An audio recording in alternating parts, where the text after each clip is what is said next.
ही सगळी चर्चा ऐकत होते महंत सुधीरदासजी. महंत सुधीरदासजी, मी थोडंसं वाचलं हिंदू धर्माच्या बद्दलच्या अनेक गोष्टी, तर मला असं जाणवलं की हिंदू धर्मामध्ये अगदी पवित्र मानल्या जाणाऱ्या सुद्धा अनेक ज्या गोष्टी आहेत त्याच्यामध्ये सुद्धा बळी देण्याची प्रथा होती आपल्याकडे. पण काळाच्या नुसार अनेक प्रथा त्या बंद झाल्या, अनिष्ठ रूढी प्रथा बंद झाल्या आणि प्रतिकात्मकरित्या अनेक गोष्टी अर्पण करण्याची ही प्रथा सुरू झाली. जरा थोडंसं सांगू शकाल का हे कसं झालं, कशामुळे झालं, काय केलं आणि त्याला धार्मिक विरोध झाला का? दोन गोष्टी मला सर्व वक्त्यांचं ऐकल्यानंतर मला सांगाव्याशा वाटतात की प्रेषित इब्राहिम जे होते त्यांनी त्यांचा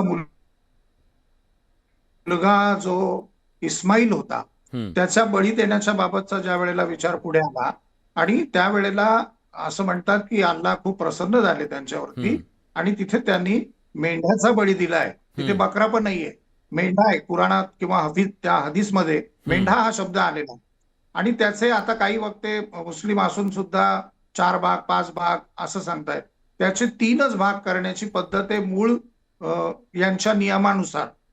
आता माझं म्हणणं असं आहे की ज्या वेळेला तिथे मुलगा बली होता त्यावेळेला त्याचा पर्याय आला, मेंढा हा त्याला पर्याय आला. म्हणजे पर्याय तुम्ही स्वीकारला ना. तर आज जसं हिंदू धर्मामध्ये तुमचा जो प्रश्न होता मला की आपल्यामध्ये सुद्धा अत्यंत मोठ्या प्रमाणावरती यज्ञ प्रक्रियेमध्ये बलिदानाची प्रक्रिया होती. त्या बलीला जो पर्याय आहे तो आपण स्वीकारला. जसं नवचंडीमध्ये आपण कोहळं कापतो त्याचप्रमाणे पिष्टबली, पशुच्या ऐवजी पिष्टबली त्या ठिकाणी देतो. सप्तशृंगी गडावरती अत्यंत मोठी प्राचीन परंपरा ही बलिदानाची होती.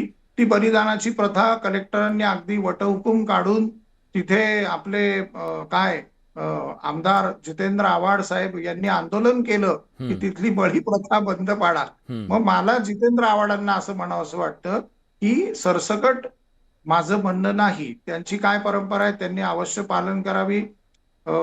परंतु सोसायट्यामध्ये जी काही एक धटिंगशाही चालू आहे, जी काही दादागिरी चालू आहे, त्या पद्धतीने आम्ही इथेच बली कापणार हे जर चालू असेल तर मला असं वाटतं इथे बदल स्वीकारला पाहिजे.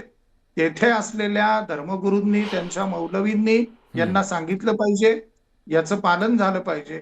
आणि दुसरं म्हणजे आता आमच्या जैन मुनींनी जो विषय पुढे मांडला की अट्टहास करून गायीचा बळी देऊ नका.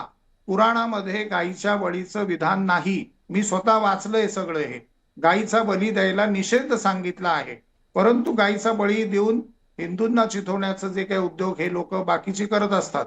तर मला असं वाटतंय की ह्या संदर्भात तुम्ही बदल म्हणताय ना. पण सर, सौदी अरेबिया, जसं तुम्ही म्हणताय की हिंदूंना चिथावणी देण्यासाठी अशा प्रकारचे काही लोक चुकीच्या पद्धतीने ते करतायत आणि जे करतायत ना ते अतिशय चुकीचं आहे, असं होता कामा नये. एकमेकांच्या धार्मिक भावनांचा हे केलं पाहिजे. पण सुधीरदासजी, मला प्रश्न हा विचार, वेळ कमी आहे म्हणून मी मुद्दाम थांबवलं. आपण बघितलं की काही जण अशा गोष्टीमध्ये सुद्धा जे निषिद्ध आहे मुस्लिम धर्मियांना, ते प्राणी घेऊन जाऊन तिथं आंदोलन करणं हे कितपत योग्य आहे? हे धर्माला अनुसरून आहे?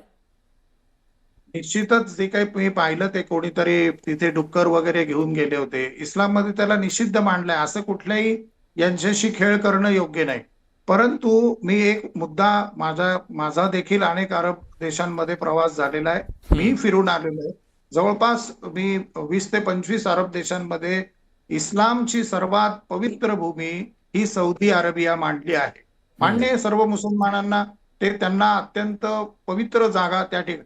आज सौदीमध्ये दारूचे तिथे बार उघडले जात आहेत, दारूचे दुकानं उघडली जात आहेत. तर दारू जर इस्लाममध्ये हराम आहे म्हणजे यांच्या परंपरेनुसार, तर सौदी सारखा जो देश जिथे हज केली जाते यांची यात्रा होते आहे. मग या विषयावरती हा केवढा मोठा बदल आहे. हा बदल म्हणावा की विकार म्हणावा, हा बदल म्हणावा की विकार म्हणावा, याविषयी कोणीही बोलत नाही. याविषयी कुठलाही मुस्लिम आवाज उठवत नाही. ये हा. निषिद्ध है. ठीक आहे अगर ठीक इसको आहे बोलना चाहिए. वेळ तो- वेळ तो माझ्याकडे जर कमी आहे. बोलला- हाजी तो- अराफात यांना काहीतरी त्याच्यात सबमिशन द्यायचं आहे. हाजी अराफातजी. तो जर बोलला गुरुजी गुरुजी ये आपका विषय जो है बिल्कुल दुरुस्त है, लेकिन मक्का शरीफ और मदीना शरीफ के अंदर बिल्कुल ये सारी चीजें बिल्कुल